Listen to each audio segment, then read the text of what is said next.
I had no idea about outdoor catering, and I said yes. And it involved numbers like 400 eclairs and 400 muffins. I had 2 people working with me. 3 of us went to Ambi Valley, and literally She baked her first cake for her children's birthday, and today she bakes with Bachchans, the Ambanis, with over 6 lakh orders a year, 15 outlets across Mumbai, 7 in Bangalore, and 21 years of Deliciae.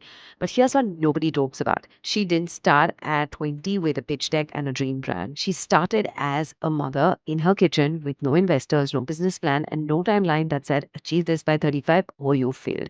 And I think that is the most radical part of her story, because we live in a world that tells women there is a window. Build your career before the kids or build it after the kids, but quickly before you're too old. There's always a clock ticking, always a deadline someone else has set for your ambition. Bunty Mahajan never set the clock. She built Deliciae at her own pace. She said yes to things that terrified her. She didn't wait for permission, funding, or the right time. She just kept getting better. One cake at a time for 21 years. Her mother enrolled her in baking classes when she was younger. Her husband said, take the leap. And then somewhere between school runs and buttercream and late nights and early mornings, she built one of the most trusted names in the country.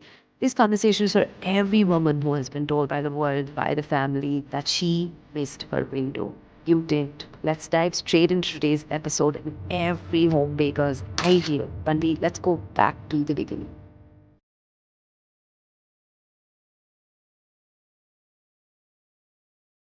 Hello and welcome to another episode of the Kidsstoppress podcast. Today we're diving into questions that so many women carry but rarely voice out loud. When does something you love become something you take very, very seriously? You're deeply passionate about it. And what happens when the world around you dismisses it just as a hobby?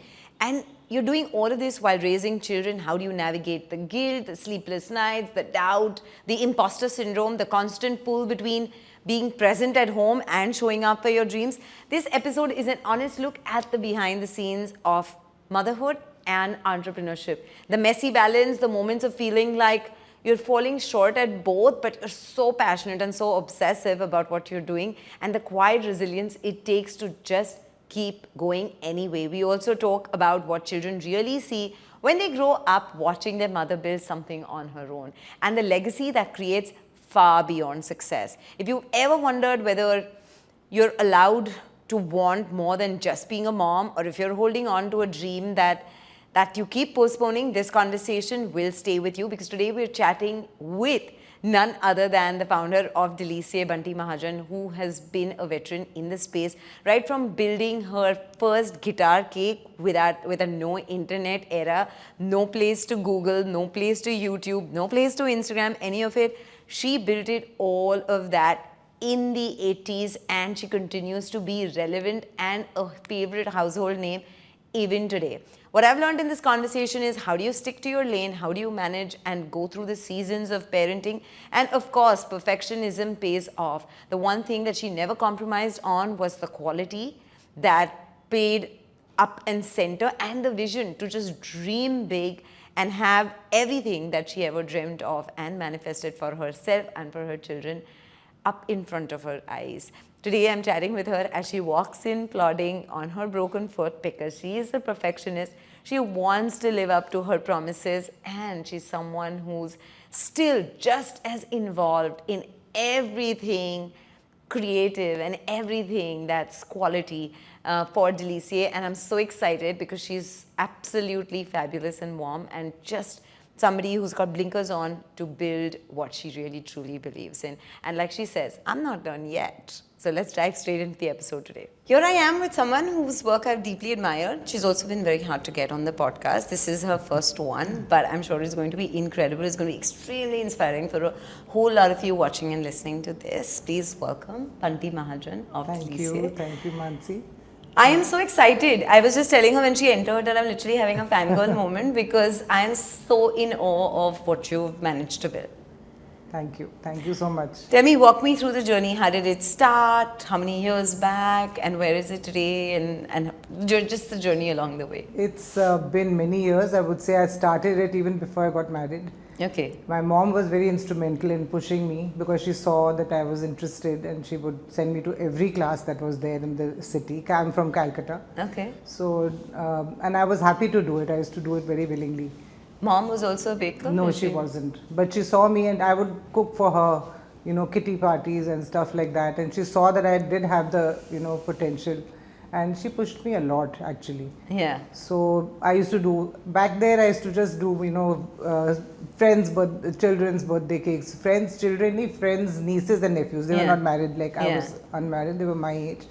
And, you know, they were so happy. I mean, thinking, you know, we did a guitar cake and there was no internet or stuff available at that time. And this is what year?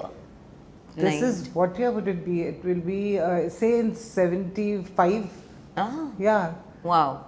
I got married in 78, so before that. So 75, when there was no Even more, internet, you could earlier not than even that. see No. like what design. No, nothing. No Then recipe, no. Somebody wanted a guitar cake and I borrowed a guitar from my cousin and I kept it in front of me and then we cut out the shape and how many strings and, you know, all that. And I managed to do it, and even till today she asked me, do you remember the guitar cake you made for me? I said, yeah, of course, that was my first one. Yeah. So I don't forget that easily. And how old were you? I must have been 18, 19. Wow. Yeah.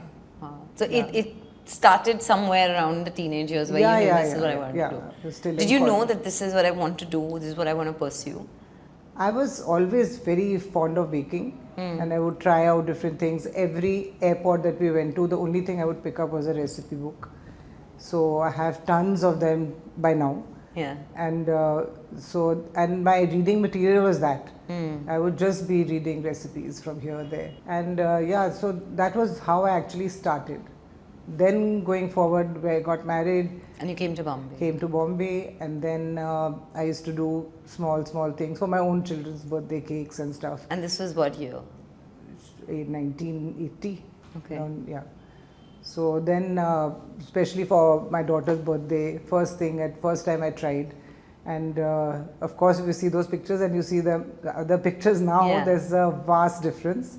But I, you know, tried my hand at everything, a zoo cake and an animal theme and whatever.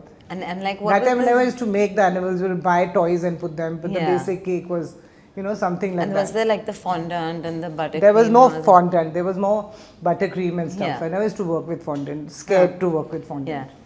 So then my husband was very instrumental in pushing me again. There was another person pushing me, go for it.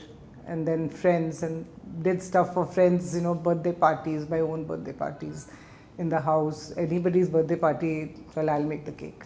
So, you know, so slowly people got to know that yes, the taste is good. Why don't you try, you know, supplying somewhere? Kids were small, so I didn't want to really go out and work, so I was doing everything from home. And I supplied to the WI club, to the Willingdon club, then to a restaurant called Niche at that time. So, you know, stuff like that, chocolate mousse, simple things. I started with a chocolate mousse actually, and that even till today people say that that kind of mousse we've not eaten. So that's not on the menu currently? That's not on the menu. Okay, we have to bring it back as a special. Yeah. So then after that, slowly then when the kids started going to school. Which that's was what the time, year again? I think it was about 87. The bigger classes when they were out for more time. Yeah. And I would, you know, that time I had more time, so to experiment and do stuff. So I used to take small orders and do it at that time. By the time they came.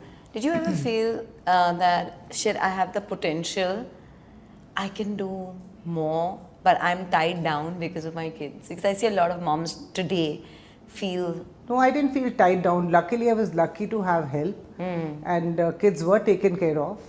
And but I was used to like to be home when they got back. That I always made it a point to be back home before whatever I'm doing. When they are going to come home, then I should. You didn't be think back. like you'd compromise on scale? You got help by then? I had got one person who used to help me. And just a basic chocolate mousse doesn't take that much time. But even a small cake at that time required a lot of my attention. I could just not do it like today. I would do it in a heartbeat, but there it was a big project to do everything. And being the Virgo that I am, I wanted everything perfect. So to make it perfect, then you have to slog a little bit more. Yeah, but I enjoyed doing it. So that was the reason that I continued. Yeah. And then what happened? Then we used to be at Worli, then we moved to Bandra, and then I got an opportunity from Mr. Arjun Bajaj. He's the owner of Out of the Blue. Yeah, so I used to supply to the restaurant from the house. And then he told me that, why don't you do the desserts for me? I have space, so just do the dessert cafe. It was the first dessert cafe at that time. I still remember that. As soon as you enter, you had the... So that's the place where, that was a 30-seater. I had no experience. No, I just jumped into it. In fact, 2 days before we were to start, I told him, listen, I can't do it. It's not possible. I've never done it. And to do plated desserts and, to have your counter full, all that stuff. He said, I'm behind you. Just go for it and do it. I'm there. So he gave me that another push. So lots of these small pushes, which is a great thing to go forward, Whenever you're doubting yourself a little bit, you have that hand behind you and you feel, oh no, you'll do it. And we started the cafe and it became quite a rage because now there's so many. That time there was just that one. And we did plated desserts, and I taught all the plating and everything to the people there. And the desserts were very, very well liked by all. And this was like the mid to early 90s, yes, right? Yes. And there was no concept of plated desserts. How How did you reinvent yourself then? Like, how did you even think of plated desserts? We used to go, travel, go abroad and see them doing it. I was always keen. So my visit to any country, first thing we would go to the pastry shops. Yeah, see what they're doing. And also I had another experience. We had I was asked to do the outdoor catering at Ambani Valley. They were sort of felicitating sports people, personalities from across the world. And Chef Sanjeev Kapoor was heading this thing, and he was curating who all would go. So they approached me to do the desserts. I had no idea about outdoor catering, and I said yes. And it involved numbers like 400 eclairs and 400 muffins, stuff like that, and big desserts for their lunch. And for dinner, it was started with the morning walkers menu to the breakfast, to the lunch, then tea, and then dinner. And every time they needed seven things at that time. And I said yes to that. I had 2 people working with me. Then how did you manage? 2 girls. 3 of us went to Ambani Valley, and literally, you won't believe, 2 days we were standing on our feet, and we pulled it off. So, and I was wondering, I said, how am I going to manage it? Once I said yes, I had to do it. We went with this, and I did all my baking in Bombay. We carried everything there. Cartons of eclairs, which we would refresh there, but the basic stuff was done because I didn't know what kind of kitchen they are going to provide me with, whether I'll be able to, work their ovens. I had no idea. So I didn't want to take that chance. So I did everything. And that time we used to have a Maruti 800. I still remember that. And it was like loaded with all this stuff and with strawberries, and didn't know whether we'll get strawberries there. All that, everything, all the ingredients. And I'm sitting in the middle with this one other girl with me. And we landed up there. Went to the kitchen, was really beautiful. But the thing is, I was happy that I had done all my baking before, and then it was the final decoration. And so the person who had actually taken me there, he told me, he says, I can't imagine this you're doing for the first time. I said, I did do it for the first time. I had no clue how to do it. And all that entails, the outdoor catering entails. So that was some experience. Very foundational. And how did you manage the kids that time? Like, what were... The kids my husband was looking after, then they joined us the second day, by the time I was sort of dead. But it was good, to it's all, their support has always been there. Yeah. My husband has always been very But supportive. it's so cool that you've always said yes. फिर बाद में क्या होगा वो I will figure that out. I've done almost every time. I say yes and then I have to figure it out how. But what have you said no to? Or you feel like I should have said yes to this? No, I don't say, I try not to say no. Why? So you're a yes girl and then you Yeah. figure it out. I try not to That's such say an no. amazing Yeah. quality. Because most people just say no and toughest spend of, more time. toughest of situations, I just said yes and then I do realize, not that I don't, that I can, I mean, what did I do? Yeah. But the yeses worked in But your favor. they worked. Where any time that it's They not worked. And you're like, There are "Shit." times, but then, damage control is also there, Yeah. always. There's some ways you can do it. It's not that there's no way out. There's always a way And out. then after Out of the Blue happened then? Then we were there for 12 years. Wow. Yeah, we were there for 12 So that years. time you were only at Out of the Blue? Yeah. There was no other kitchen? Yeah, I had a small kitchen and I used to operate from there.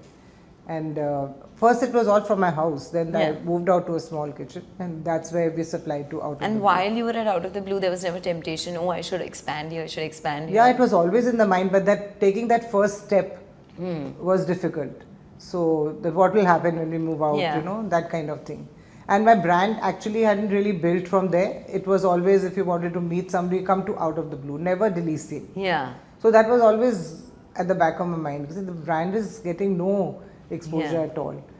Then it so happened that while we were thinking of all this, that time my son had just about joined me a little bit, and we thought, how do we get out? I mean, should we get out? Should we not?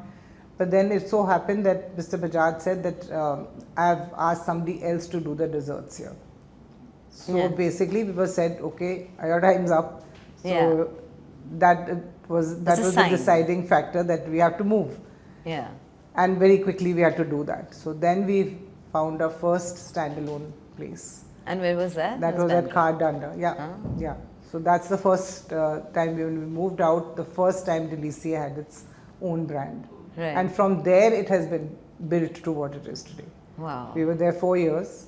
And then we had, we had changed our style of pastries. We had done single pastries. Yeah.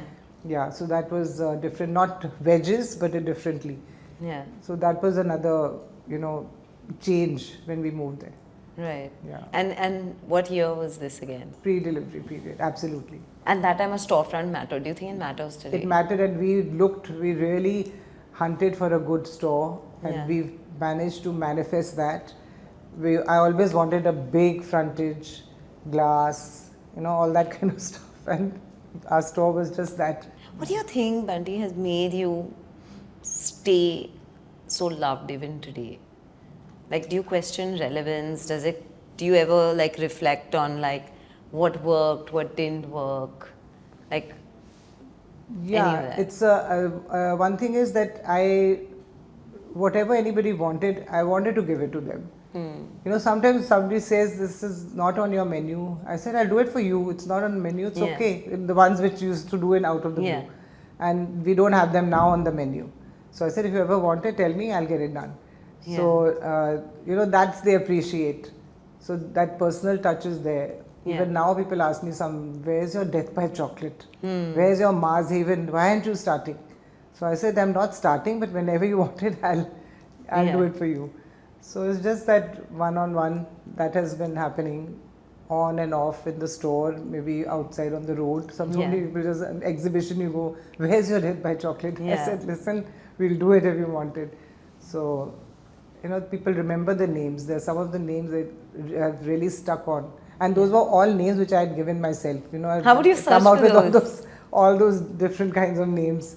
Now we don't have that. Now we more, say what the product is, like a mango biscoff cheesecake. I had things like Rhapsody, and I would have something like a lemon mist. Yeah. Where do you come up with, Mom? Where do you come up with all these names? My son, when he joined me, he says, relax, stop. Don't have to rack your brains about names. We'll just keep it simple and focused on what the product is. So that's what we've done now. Yeah. Yeah. So it's more straightforward.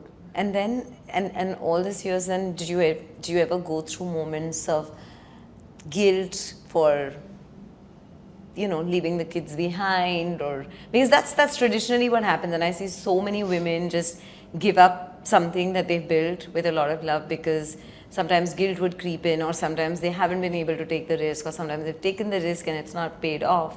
Were there those low moments where No, you of feel course like, there are low moments. There were times when things hadn't picked up, and they were very slow. You would see that nothing is happening. This is even at out of the blue, but I was so adamant that I'm going to make this work. yeah, And kids and husband, everybody was very, very, very supportive, and they would step in. My in-laws were very hands-on with the kids, so I was very lucky in that sense. Yeah.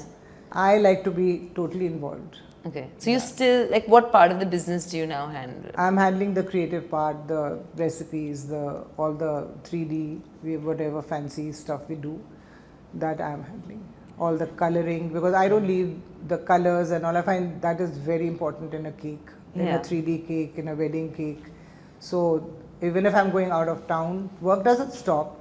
But before going, I know when the order's there, I make the colors, make the samples, swatches, and leave it. So I know that there's no, Do you feel like that'll inhibit your growth or stop your growth? I've been working on the video from outstation, wherever I've been. And while they're working on it, I tell them to, do the whole thing on the video.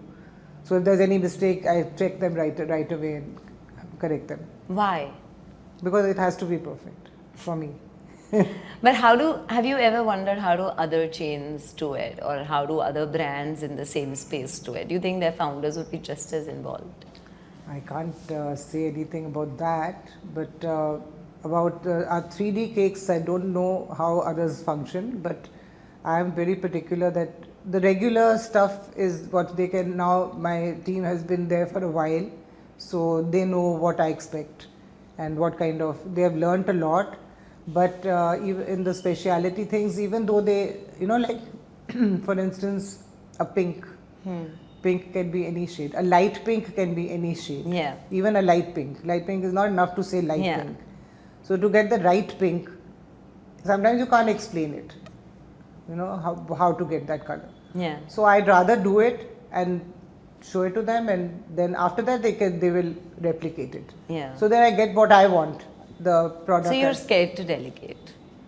I have delegated a lot. Yeah. A lot. But there's It's only this in part the special things I like to be involved.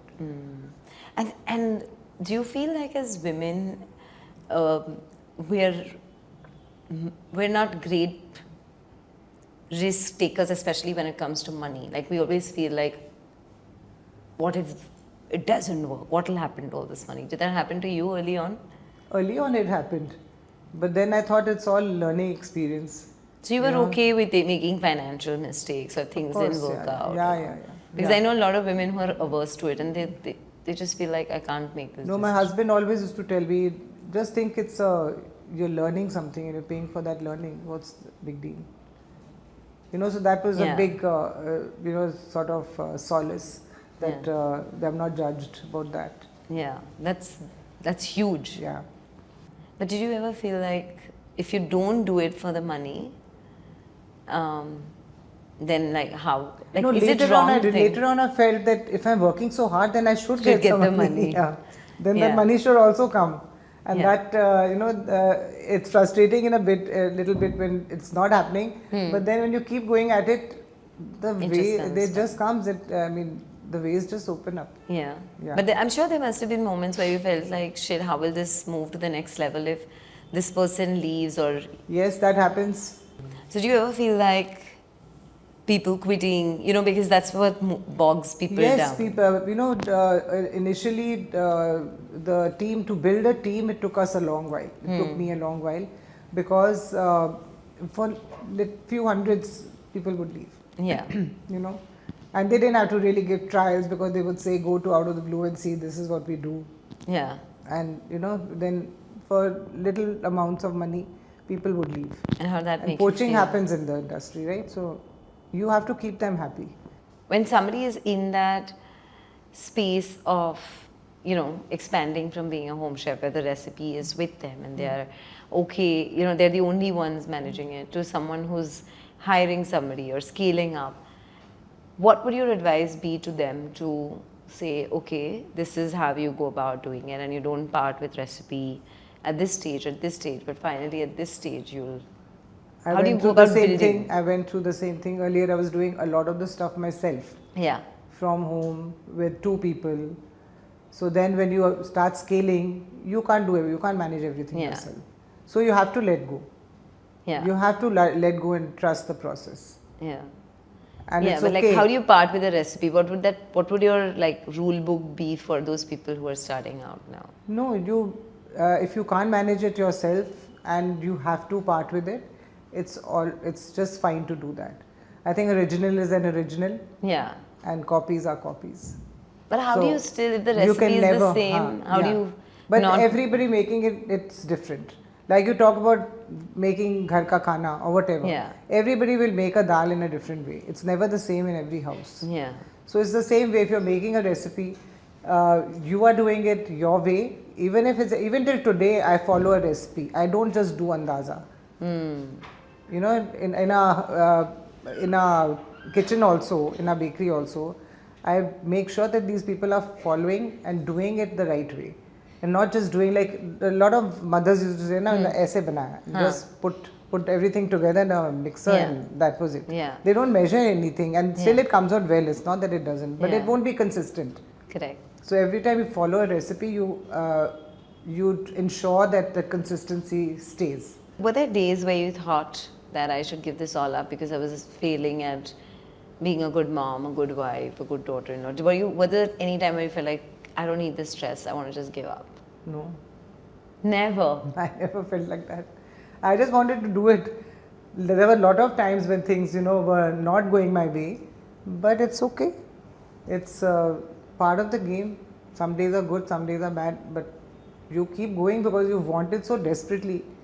You want to achieve that. And was it that, or was it that you're too deep into it and you don't want to, you feel like I can't pull back now? No, I can pull back. I do pull back. I travel. I don't initially I would say Christmas time I won't travel and stuff like that. But now things are more set. Yeah. And both of us, in fact, my son and me also travel together at the same time. It's not that he has to be here. And we sort of manage and touch wood, I have a good team and they are very responsible. And if they are stuck anywhere, they are able to reach out to me wherever I am. Did you, and when you said that you'd never felt like giving it all up, did you ever feel like that because you thought this was your baby and you have to take it to a particular finish line or a particular goalpost, or it was just... No, it just happened. Yeah. It just happened because when you're consistent, when you're doing that thing over and over again, when your goal is What's there, your goal? My goal was to have a patisserie and a top class patisserie, nothing mediocre. I always wanted that. But what do you think has shaped you into saying, I wanted the best or the world class? Like, where does that belief system come from? That belief system actually also comes from my husband. It has to be the best. If you're doing it, then it has to be the best.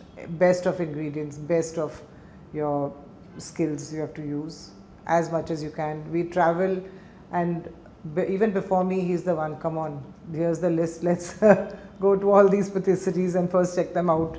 What is happening, what's new. You learn a lot. Even while, when you trying out something, you learn a lot. And it's never been in conflict that, listen, we're on holiday, why do you have to go to these 20 places to see this? No, he is the one who will tell me to, let's go. Something is happening. We went last summer, I think, we were in Switzerland somewhere in Stade. And there he discovered there's a chocolate making class. You want to go? Nestle. So we both went for the chocolate making class. We both took that demo. And with me, he was also, I said, you're cheating. You're looking at what I'm doing and you're doing this. But I'm trying now. I said, yeah, it's good. Yeah. So we enjoy doing it. And he enjoys it more than me. I was not that keen to go that far just to do this, which I'd already done. But he said, just let's go and see. That's because he's very proud of you. He enjoys your I success. think he does. That he should. Okay. What do you think kept you growing in uncertain times? Faith. Faith in what? Faith that there's a higher power above guiding you. Are you very leading you. religious, spiritual? Very religious, but yes, I am. Yeah, a bit. There can't be only faith. Like, what do you do? What's your first action plan when you are at a roadblock? I think I first sit down to think ki what is the way forward. I take opinions of others and then move forward. We discuss things, between the three of us, my son and my husband. And Your husband's part of. He's the always business. been a part. In the initial, of course, he was a part of it. Finances, everything. Suchit joined later. Yeah. Yeah. And now, of course, Suchit is handling all the business side. Yeah. So we always sit and discuss this. There's always a solution. Right. Yeah, there's always a solution. Do you ever feel like there's just so much competition? Like we said, especially if you go to parts of Bandra, there's like every second shop could be a sweet treat shop. Do you ever feel like, how am I going to survive this? I'm very confident about my product. I'm confident that I'm using the best stuff, and the final product is going to be good. And I don't compromise over there at all. Tell me, when Out of the Blue asked you to move out, did you ever think, I'm not good enough? Did that self-doubt sort of creep No, in? it did come because how will we, what will we do? Because we were so comfortable there that when we moved out, it obviously was a little bit of a challenge. But then we found this special place. That was a very big thing, that we found a good place, to move to. So after that, we were happy to be on our own so that, we could get that recognition of the brand itself. And where do you get like, okay, this is trending, I should try this, or this is new, I should try this? Where do you draw your inspiration from? I follow a lot of chefs abroad and see what kind of stuff they are doing, and I don't do what, well, if this is trending I must do it. That's never happened. Right. Yeah, if I find if I like those stuff, then only I go for it. If I myself don't like it, like we were discussing just the other day, it's a short anecdote about matcha. Yeah. I don't like matcha. So are we going to get it on the menu? My son was saying, let's do something with matcha. I said, my first reaction was, no, not matcha. I said, it's a craze actually, matcha, but I personally don't like the flavor. I somehow not taken to it. So I've not put my hand there. So you're still the creative director, like if there is a trend. Suchit has a big, now he's also very aware of the, since he's been there a number of years now. So he's also very particular about the quality and about the taste. Yeah. So unless he's also happy with it, it never comes on the menu. Okay. Yeah. What was the defining moment in your business or in your journey that you felt really validated? Like you feel like, this is it, right? Kuch to sahi hai, that's why I'm here today. Yeah, when randomly people come up to me and say that, I'm a big fan of yours. At the airport, I was at a checking in, and this girl comes out to me and says, and I had a knee issue and I was on a wheelchair, and she says, no wonder you're like this. I said, I was surprised. I said, what is she saying? I know, you must be standing for hours in your kitchen. I said, how do you know that? She said, but I'm a fan of yours. Like random who I didn't know from Adam, she comes up to me and tells me that. So it was really surprising. And then aircraft, the air hostess, you're Bunty Mahajan? Because I was trying a dessert and I didn't like it. So I was telling my husband, I said, I didn't like the dessert. So he must have told her that she didn't like the dessert. And so she looked at me and she looked at him, and he says, actually she's an expert in desserts, and that's the feedback. Says, Acha, then Bunty Mahajan? You're Bunty Mahajan. Like that reaction. I said, And I've still not gotten used to that, actually, when the people say that. Yeah. But What are you it's most proud of when you look at Deliciae? What are you most proud of? I'm most proud of the way it has grown. Just step by step, small steps at a time. Literally small baby steps. And do you ever feel like it could grow much faster? Do you regret It has not taken. growing faster? No, I don't regret. I think going slow was good. It was, keeping that pace was definitely good. Of course, now we have grown because now all the systems are different. Earlier it was very, very different. Now everything is digitalized and you have this deliveries, apps. So the business has grown, and we are reaching out to much more of Bombay than ever before.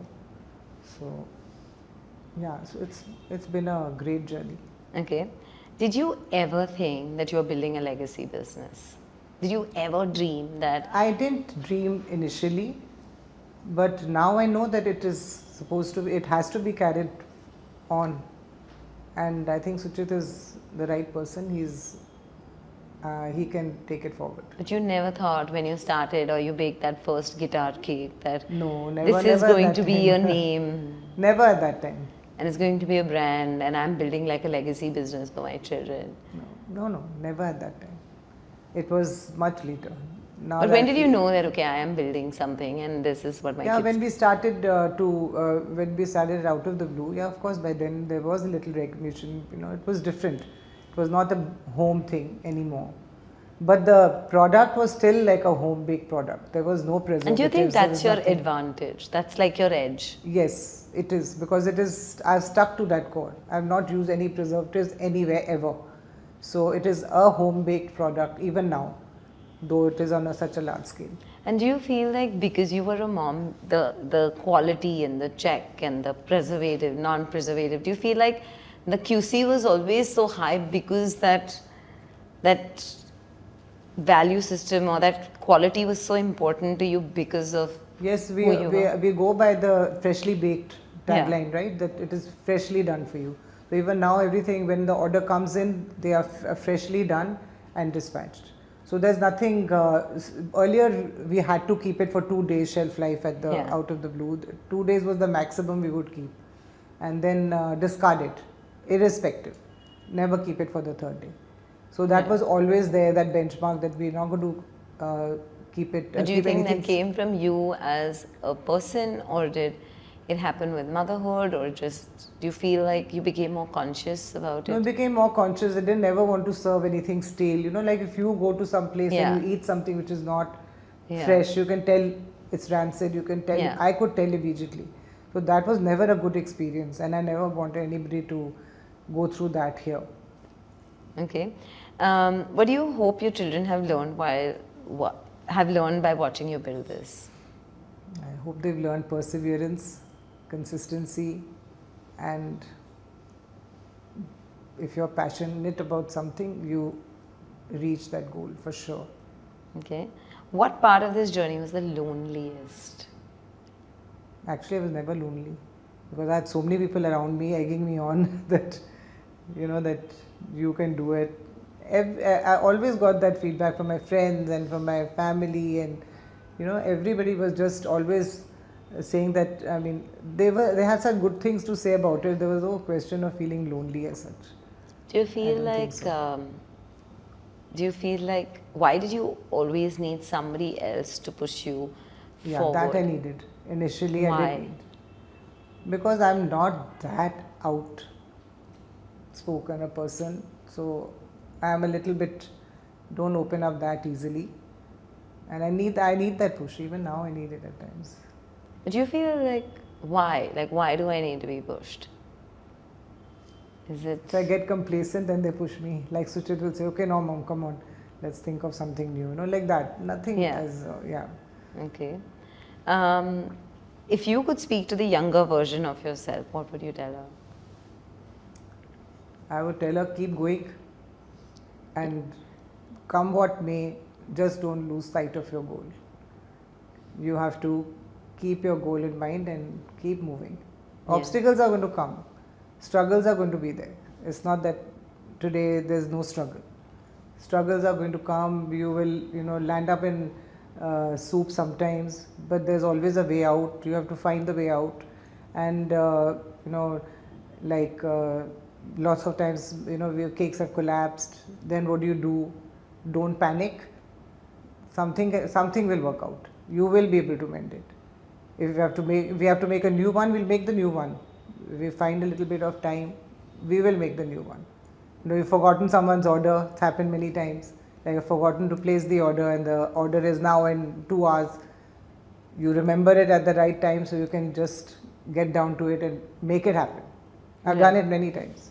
What's the biggest soup you've landed in? The biggest soup I've landed in was, I think, just not very long ago, somebody's order, and I don't know, they delivered it, and the people who received it didn't keep it properly. It was a big party, and they kept calling, "Where's the cake?" I said, "Cake was delivered. It was delivered, but apparently they didn't get it." Oh. So I said, "Don't worry, we'll send it to you. It'll take an hour, but we'll send it." So all the way up in June somewhere, and I got them to make it. I said, people were still there in the kitchen, fortunately at that time, but to make a cake, to layer it, to finish it, and then to send it, it had to be done perfectly.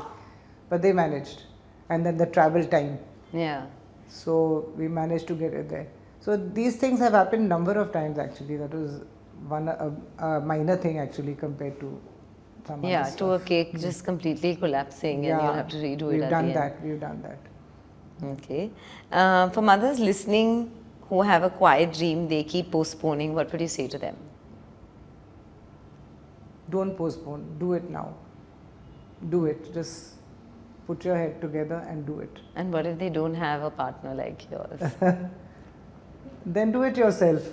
Have the guts, keep your focus, and you'll be able to do it.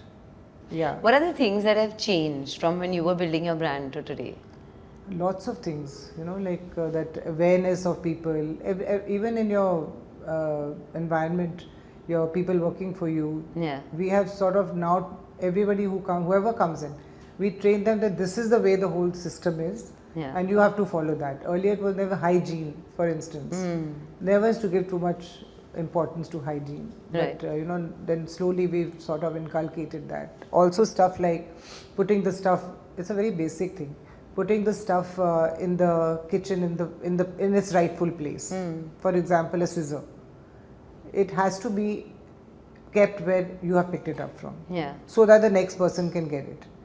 Otherwise, a lot of times this used to happen that you're asking for a scissor and they're taking 10 minutes to get a scissor. They can't find it. Where is it?